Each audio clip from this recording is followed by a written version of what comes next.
Oi, meu nome é Ariane, eu sou diretora aqui da Primavera e hoje eu vou conversar um pouco com vocês a respeito dos laudos para as crianças. A primeira coisa que eu gostaria de enfatizar e deixar bem claro é que nada do que eu vou falar aqui substitui nenhum acompanhamento com pediatra, com psico, com neuro, com fono, com nada. É evidente que o olhar pedagógico influencia no olhar clínico, médico, as duas coisas idealmente caminham juntas, mas o olhar pedagógico não substitui um olhar com viés mais médico, né, mais clínico. Então, tudo que eu vou falar aqui não é substituição de consultas e de acompanhamento com profissionais especializados na área médica, mas é um viés pedagógico e as duas linhas, no meu ponto de vista, precisam caminhar juntas. Então, para começar, eu não vou falar a respeito especificamente de nenhuma condição, nenhum laudo, eu não vou falar sobre o autismo especificamente, eu não vou falar sobre hiperatividade especificamente, sobre TDAH, sobre nada assim. A minha ideia com este vídeo é ampliar um pouco o olhar para a criança antes de se ter um laudo, para que a gente não tenha essa enxurrada de laudos que nós temos hoje. Hoje, em muitas escolas, qualquer coisa que saia um pouquinho do tido como normal do desenvolvimento infantil ou das expectativas que o adulto tem com relação à criança, já é motivo para que seja feita uma investigação, uma busca com relação a um nome para se dar desse atraso, ou dessa incompatibilidade, ou dessa teimosia, dessa ação da criança de alguma forma.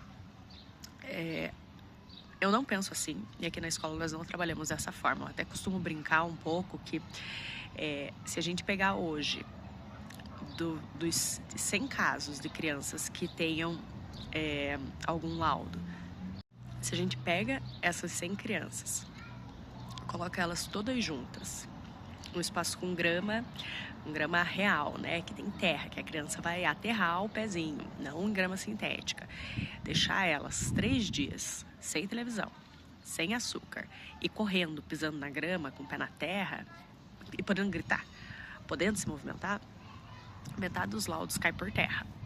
E é claro que é um comentário esdrúxulo, assim, no sentido de que tem crianças que tem autismo, tem TDAH, tem hiperatividade, tudo o que todos os CIDs existem porque tem seres humanos que têm essas características. Eu não sou contra laudos, mas a enxurrada de laudos que nós temos hoje, principalmente com a motivação em que eles são dados, que via de regra a criança não está performando no âmbito educacional padrão. Isso está errado. E está errado por quê? Porque assim, se a gente colocar os marcos de desenvolvimento infantil, de quando a criança é bebê, né, a questão de fixar o olhar, de começar a engatinhar, de rolar, de pegar pé, todos os marcos de desenvolvimento infantil que a gente tem, né, físicos, cognitivos, que tem várias tabelas na internet falando a respeito deles. É evidente que eles existem para que a gente tenha um norte a respeito do desenvolvimento infantil, e sim, é importante a gente conhecer um pouco deles, saber mais ou menos em que idade esses marcos deveriam acontecer, para a gente ter uma noção para conseguir observar melhor se tem algo que não está regular ou não. Mas a gente se fixar nesses marcos e quando a nossa criança não conclui o marco na data exata que deveria concluir, e em função disso, com certeza ela tem alguma coisa, ela precisa de um diagnóstico específico, a gente atropela uma coisa que não precisa ser atropelada. A gente ter esse norte com relação aos marcos de desenvolvimento é extremamente importante, faz diferença para a gente ter uma noção mais ampla a respeito de como o desenvolvimento da nossa criança está funcionando, mas não é só isso que importa. Cada criança, de fato, é uma criança. Cada desenvolvimento é único e tudo que acontece na vida da criança impacta e influencia. Então, por exemplo, se você está amamentando o seu filho e no momento da amamentação você não está olhando para essa criança, porque você está no celular, e aqui eu vou abrir um parênteses extremamente importante. A amamentação, que deveria ser simples, não necessariamente é o quanto você estudou, o quanto você está preparado, o quanto você tem uma rede de apoio que seja favorável à amamentação. Tanto a rede de apoio pessoal, né, interna, quanto uma rede de apoio clínica também, no sentido médico, né, de profissionais, de pediatras, de médicos, de fonos que sejam favoráveis à amamentação. Todo esse entorno impacta no andamento da amamentação. Eu não estou aqui para julgar a mãe que não amamentou, a mãe que pegou o celular enquanto estava amamentando. De novo, eu não estou no seu lugar, eu não sei o porquê você está fazendo as coisas, eu estou passando informações sem o julgamento, tá? Então, dito isso, fecho parênteses. Se eu tô com meu bebê amamentando, mas eu tô no celular o tempo inteiro, né? Só olhando.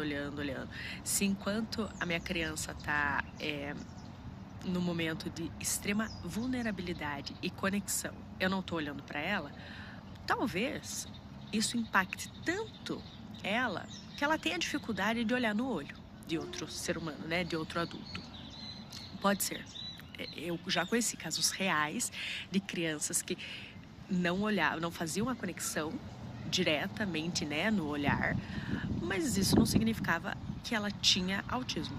Significou que o processo de construção de vínculo emocional que foi feito com ela foi feito de uma forma diferente e a criança precisou se adaptar e se desenvolver de uma forma diferente, até conseguir, de fato, fazer conexão olho no olho. Por exemplo, se o seu filho tem seletividade alimentar, mas ele só come assistindo desenho, talvez ele não tenha seletividade alimentar. Talvez o contexto não esteja sendo favorável. Se o seu filho é extremamente desafiador e bate de frente com você o tempo inteiro e bate de frente na escola, mas ele não está tendo tempo para correr, para gastar energia, talvez ele só seja uma criança que está sendo podada. Então, assim, tem algumas características, como, né, por exemplo, o não olhar no olho, como a seletividade alimentar, como um comportamento mais desafiador, o fato da criança não se desenvolver no social da maneira como nós esperamos que ela deveria já estar se desenvolvendo. Tem várias características que sim, pode ser que signifiquem que a criança tem algo que precisa ser observado, mas elas não deveriam ser olhadas de maneira exclusiva. E principalmente, o olhar para a criança não deveria ser feito única e exclusivamente por um profissional que vai olhar ela por 1 hora a cada 7 dias, ou que no primeiro contato com a criança falar, não, ela não olhou para mim, ela não brincou direito, tinha várias coisas aqui, mas ela não me escutou, ela não parou, ela não ouviu os comandos que eu estava dizendo. Cara, tem crianças que no contato com uma pessoa desconhecida, já de cara, são super sociáveis. Tem crianças que não. Isso significa que todo mundo é autista? Não. Tem crianças que escutam quando o assunto interessa ou quando o assunto não interessa, que não simplesmente escutam o adulto falando.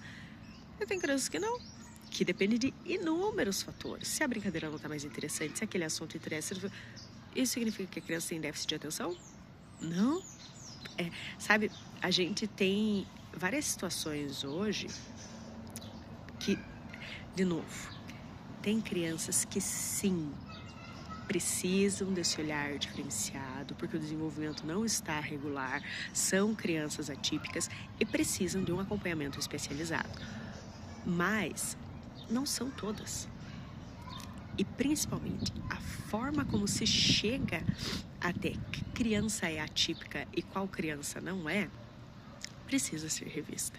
Precisa ser revista pelos profissionais da saúde e pelos profissionais da educação também. O professor dá laudo? Não dá laudo, mas a observação de quem está com o seu filho há 6 meses, há 1 ano, com certeza absoluta, pode e deveria agregar muito à observação que é feita por um profissional qualificado para observar se a criança tem alguma atipicidade ou não. Esse trabalho deveria ser feito em conjunto. No meu ponto de vista, não é um trabalho bem feito se não for feito em conjunto. A gente precisa dos dois lados. A gente precisa de toda a parte técnica que o profissional da saúde vai agregar, todo esse conhecimento especializado, e a gente precisa de tempo de convivência e observação com a criança.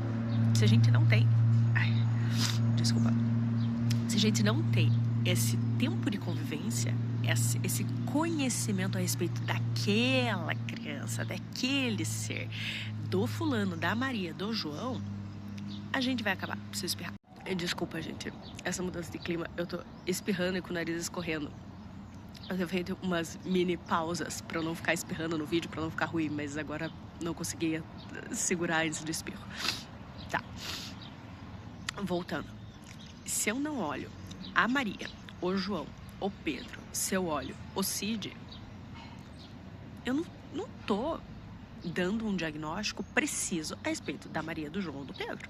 Eu estou vendo a doença e não a criança. Eu estou vendo os indícios de uma criança atípica e não aquela criança. Isso faz toda a diferença, porque cada criança é uma criança. Existem, sim, características que a maior parte das crianças que têm autismo tem? Sim. Existem características que a maior parte das crianças que têm déficit de atenção tem? Sim. Mas, como as crianças não são iguais, como o ser humano não é um igual ao outro, existem características que em mim vão ser mostradas de uma forma e na Maria vão ser mostradas de outras formas. Para isso, a gente precisa de tempo de observação da criança. Por exemplo, a forma como nós observamos as crianças aqui na escola é muito ampla. A gente tem um questionário com várias coisas bem específicas a respeito de a criança foi desejada ou não foi desejada? Como foi a gestação da mãe? Qual foi a via de parto? A mãe sofreu algum tipo de violência durante a gestação e no parto ou não? Com quanto tempo a criança nasceu? Foi a criança mesmo nas cesáreas, né? A criança entrou em trabalho de parto, a mãe entrou em trabalho de parto antes da cesárea ou não? Foi uma cesárea agendada já de cara? Como foi a amamentação? Por quanto tempo a criança mamou no peito? Quando ela começou a usar a mamadeira, ela mamou por quanto tempo? Usou chupeta, não usou chupeta? Qual que é o tamanho da cabeça da criança? Qual que é a proporção de tamanho de orelha, de boca, de nariz, de olho? O dedo da criança? É um dedo mais fininho? É um dedo mais gordinho? O tronco da criança é robusto? É magrinho? Tronco e quadril tem a mesma proporção ou não? A perna, uma perna rechonchuda ou uma perninha magrinha? Tudo isso... Desculpa, pessoal. Tudo isso precisa ser levado em consideração. Qual é a cor do olho? Qual é a cor do cabelo? Como é o cabelo? É fino? É grosso? É encaracolado? É liso? A gente vê toda a parte física, depois a gente passa para a parte da alimentação. Como foi feita a introdução alimentar? Com quanto tempo a criança começou a comer? Como ela come? Qual é a preferência que ela tem pela comida? Já come de talher, não come de talher? Como que ela fala? Quando ela começou a falar? Ela gosta de falar ou ela não gosta de falar? Como é a construção de frases da criança? Para depois partir mais para o âmbito social mesmo. Ela tem uma posição de liderança no grupo ou não? Como é a brincadeira? como é o brincar dela dentro, como é o brincar dela fora, ela interage no grupo, ela não interage no grupo, tem várias peculiaridades, sabe, a respeito da criança. Aí a gente pega qual é o tipo de convivência, que ela tem com os pais. É um vínculo legal, não é um vínculo legal? Como ela se vinculou às professoras? Ela se sente segura na escola, ela não se sente segura na escola? Sabe, tem muitas coisas que a gente analisa para realmente começar a entender aquela criança especificamente.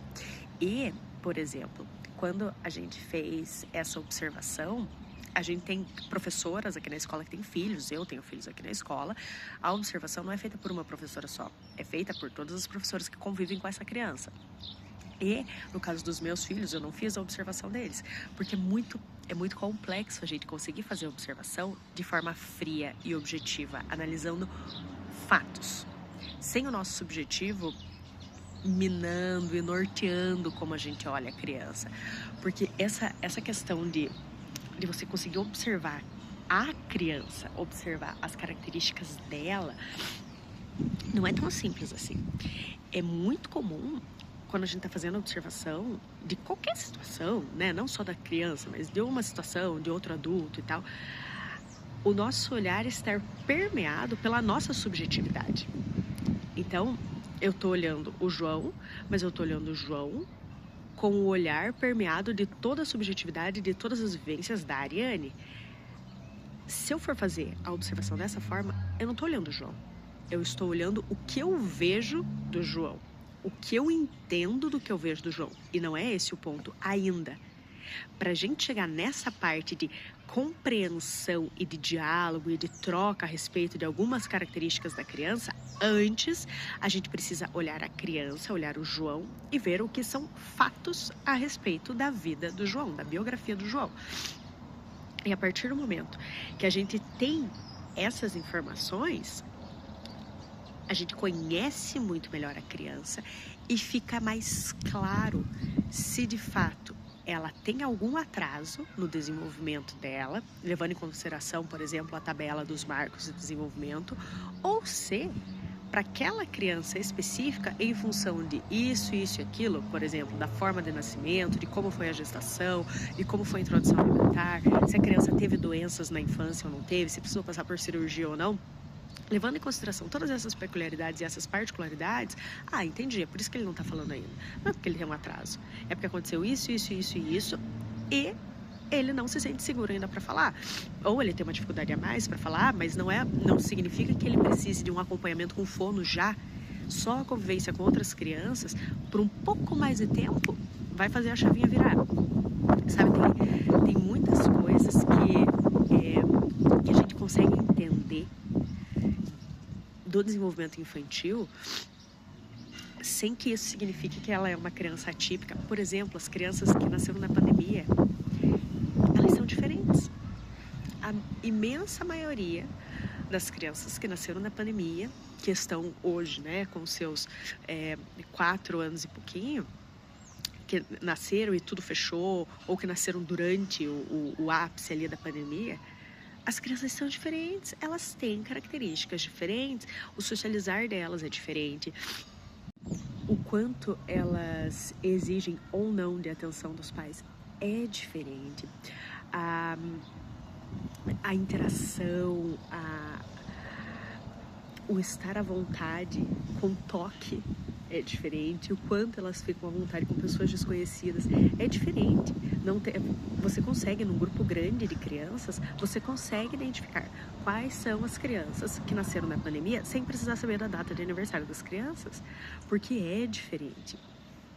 E se você está com um profissional, tanto de educação quanto um profissional da área da saúde, que trabalha com crianças, que não vê essa diferença, me desculpe, mas ele não observa as crianças.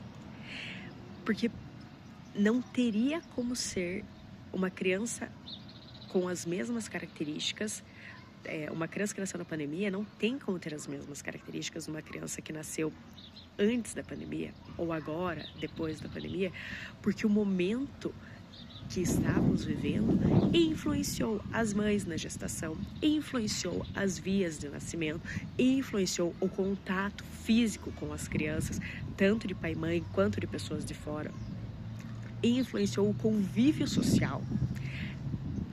Assim, não tem como a gente analisar a criança sem entender o contexto onde aquela criança nasce, o contexto onde aquela criança se desenvolve. Isso faz muita diferença.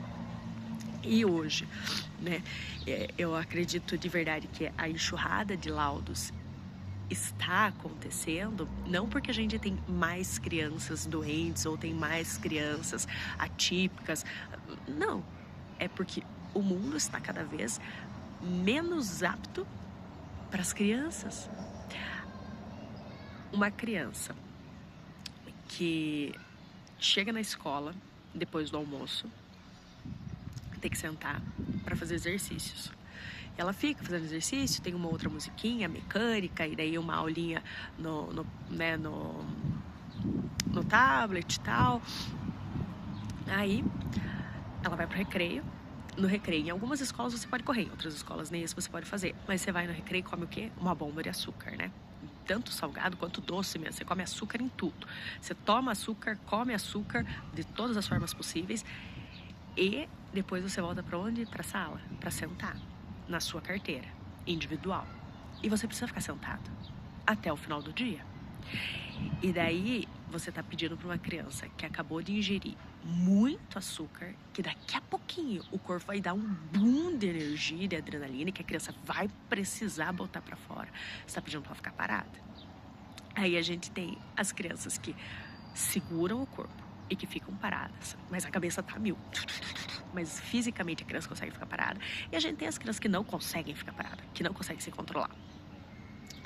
Aí a gente tem déficit de atenção e TOD, né?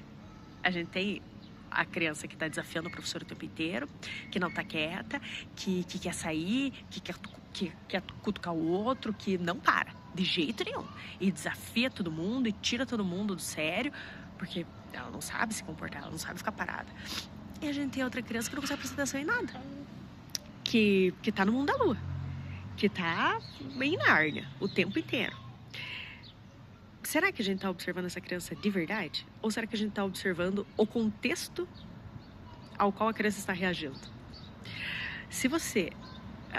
Para você conseguir laudar uma criança de verdade, com propriedade, você precisa dessa criança com o sono regulado, com alimentação adequada, sem exposição excessiva às telas, tendo espaço e tempo para exercitar o corpo, e com um potinho de amor de pai e mãe cheio. Aí você consegue chegar a um laudo com propriedade. Fala, não, tudo bem. A criança dorme bem, come bem, faz exercícios, recebe amor de verdade dos pais. Tá, ok. E ainda assim, ela tem essa característica. Então a gente precisa investigar, porque alguma coisa não está regular no desenvolvimento dela. Agora, você vai dar laudo para criança que vai dormir 10 horas da noite? Depois de assistir TV? E de comer uma bomba de açúcar? Não dá. Você vai laudar a criança que não vê pai e mãe, porque vai para a escola cedinho, passa o dia inteiro na escola. Depois de sair da escola, vai fazer futebol, vai fazer natação, vai fazer balé, vai fazer xadrez, vai fazer inglês, vai fazer toda muita coisa à noite. E daí ele fica ali 1 hora, no máximo, estourando a boca do balão com os pais em casa à noite, mas é o horário que tá comendo, que tá tomando banho, que tá trocando de roupa, que tá fazendo tarefa, que tá indo dormir. Você vai analisar essa criança nesse estado para dizer se ela tem algum laudo ou não? Então o diagnóstico não vai ser preciso. E parece que assim, que quanto mais a gente vai passando o tempo, mais a gente evolui enquanto sociedade, as crianças têm menos espaço para serem crianças, menos espaço para correr, para chorar, para fazer birra, para gritar, para dar risada, para ficar sem fazer nada, para ter um ócio, ter um tempo de ócio, sem fazer nada, absolutamente nada. Isso é ser criança. E uma criança que tem no seu leque de possibilidades tudo isso continuamente, não esporadicamente, não um sábado no mês que ela pode fazer tudo isso. Todos os dias ela tem tempo para fazer isso. Tem tempo para fazer nada. Tem tempo pra dormir, de verdade. Não dormir às 10 horas da noite ou às 9 horas da noite e achar que tá abafando. Tem tempo pra dormir, come bem, não come porcaria. Então tá nutrindo o seu corpo da melhor forma possível. Recebe atenção e amor de pai e mãe incondicionalmente. Brinca, corre, pula. Se você tem uma criança com essas características e ainda assim ela tem, se você pegar a tabelinha de desenvolvimento, ela tem atrasos significativos nessa área. Se você pega as características de determinadas doenças, determinadas condições, ela encaixa nessa. Aí, tudo bem. A gente procurar um especialista para analisar a criança, para verificar as peculiaridades dela, para ver qual seria o tratamento indicado, o melhor tratamento adequado. Mas se você não olha, se você não tem uma criança e num estado puro, num estado transparente de criança, se está sempre com alguma mancha de alguma coisa, se está sempre turbulento por causa de alguma coisa, você não vai conseguir diagnosticar a criança. Você está diagnosticando a situação. E daí, de fato, se a criança entra na escola de manhã, sai no final do dia, tem 3 atividades a cada 2 dias e come porcaria e não fica com os pais e vai dormir às 10 horas depois de ter ficado mexendo no celular, com certeza esse cenário, este contexto pode significar autismo, pode significar hiperatividade, pode significar depressão, pode significar várias coisas. Mas se você arruma o ambiente, talvez essa criança não tenha nada. Muito provavelmente essa criança não tem nada. E aí, de novo, né, a gente chega naquela coisa, tá, mas é viável? É factível você criar a sua criança podendo ser criança? E a resposta, sim, é viável, é factível. Dá trabalho pra caramba. É difícil? Bastante. Porque somos nós, adultos, temos que arrumar o nosso contexto para que a criança possa ser criança. Não é fácil, não é usual, não é comum, mas pode ser feito. E se a gente está falando em chegar a um diagnóstico preciso, é necessário fazer isso. Porque senão a gente não tem um diagnóstico exato. A gente está diagnosticando situações e não a criança. E isso é um erro tremendo. Oi, meu nome é Ariane, eu sou diretora aqui da Primavera e hoje eu vou conversar com vocês um pouquinho a respeito da alfabetização.